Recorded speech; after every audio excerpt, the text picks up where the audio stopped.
Baik, terima kasih. Kita ketemu lagi di sesi part 3 di mana berbicara tentang komunikasi digital ya. Tapi saya mau reduksi yang di sesi sebelumnya, saya mau reduksi terlalu banyak yang harus dibicarakan dalam sebuah komunikasi.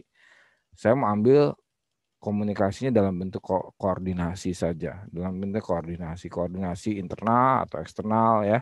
Nah, kita bagi supaya simpel saja, supaya simpel, jangan terlalu banyak.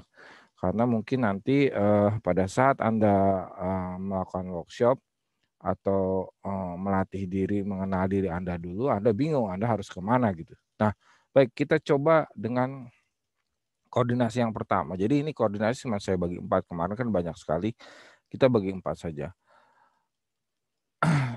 Yang pertama satu adalah koordinasi untuk komunikasi untuk koordinasi itu tuh. Ya, yang pertama itu dulu. Komunikasinya untuk koordinasi, ya koordinasi. Jadi, saya memasukkan koordinasi saja ke dalam, struktur, top management, level middle management, sampai ke, low management. Strategic, practical, sama operational. Dalam sebuah perusahaan itu 3 itu kita masukin koordinasinya seperti apa, komunikasi digitalnya seperti apa di dalam, 3 itu gitu ya. Dalam 3 itu. Nah, itu internal, koordinasi internal.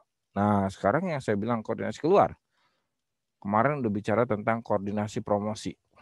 Nah, bukan koordinasi, communication for promotion ya, coordination-nya for promotion. Jadi dia ke eksternal, keluar. Siapa yang melakukan itu? Digital. Kemarin kita bicara tentang marketing digital, kita melayani lewat digital ke klien atau ke user, ke siapa. Sementara model-model tersebut pada masa-masa seperti diperlukan gitu ya, untuk membangun, perusahaan lebih lancar gitu ya. Nah itu yang kedua.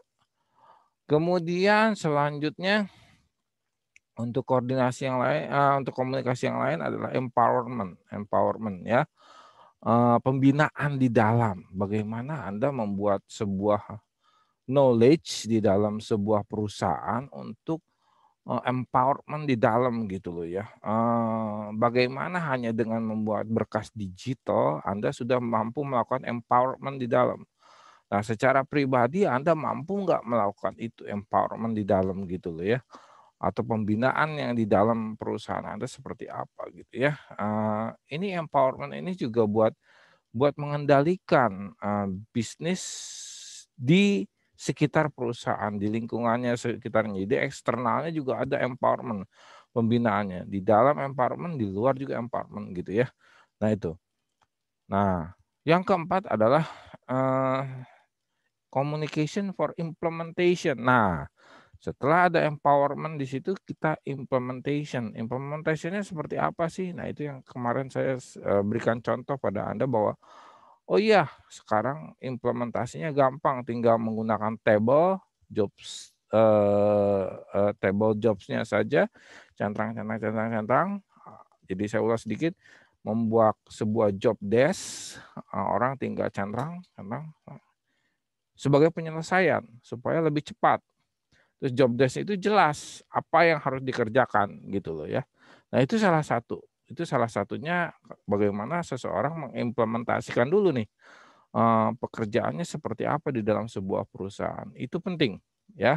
Nah, itu saja dulu untuk, eee eee, mereduksi yang kemarin gitu. Nanti kita akan bicara tentang workshop-workshop lain tentang model yang lain. Baik ini, video singkat saja, mereduksi yang sekian banyak di dalam perusahaan. Karena nanti kita akan ketemu, struktur perusahaannya seperti apa gitu, yang top level, yang tahap strategi, middle level, sama yang, operasional ya. Operasional juga, apa saja job-nya dan segala macam, nanti kita harus pelajari kembali dan bagaimana hal tersebut dapat mengkoordinasikan pekerjaan-pekerjaan dalam sebuah perusahaan. Baik, segini saja dulu. Tetap sehat di rumah, patuhi protokol kesehatan, pakai masker, cuci tangan, dan jauhi kerumunan supaya pandemi ini cepat berlalu dari Indonesia. Terima kasih.